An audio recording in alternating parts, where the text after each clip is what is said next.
Juneteenth, short for June 19th, is the day commemorating the end of slavery in the United States. It's a holiday that has been celebrated since 1866 and represents a critical turning point in American history. Open up a classroom history book, and the author might say that slavery ended on January 1st, 1863. The day when President Abraham Lincoln issued the Emancipation Proclamation, it established that all enslaved people in the Confederate States in the rebellion against the Union shall be then, thenceforth, and forever free. Of course, the proclamation stated this, but it did not instantly free any enslaved people. It would take another 2 years for slavery to end in the United States.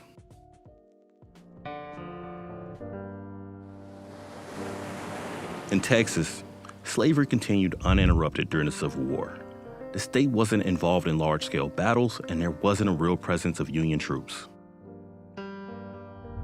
2 months after the war came to a close, U.S. General Gordon Granger arrived on Texas soil and read General Order No. 3.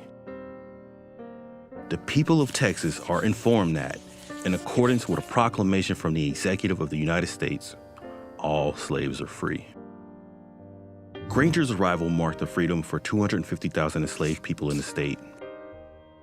Although emancipation didn't happen overnight, celebrations broke out among newly freed Black people. Juneteenth was born. The following year, freed people in Texas organized the first of what became the annual celebration of Jubilee Day on June 19th.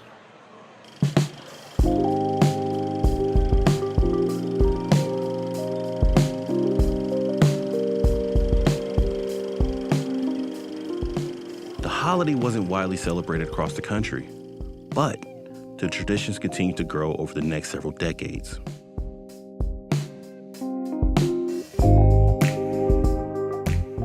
By 1979, Texas became the first state to make Juneteenth an official holiday. Finally, in June 2021, Congress passed a resolution establishing Juneteenth as a national holiday. And now we take you live to the East Room of the White House, where President Biden is going to sign the law making Juneteenth a national holiday. All right. Juneteenth marks a date of major significance in American history. It's the longest tradition of celebrating the emancipation of thousands of enslaved people who forcibly worked and lived in inhumane conditions.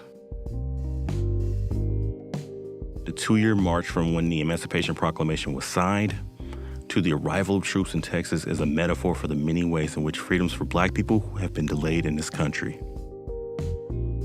Today, the holiday is a way to acknowledge past faults, help heal current divisions, and move toward a future of a more perfect union.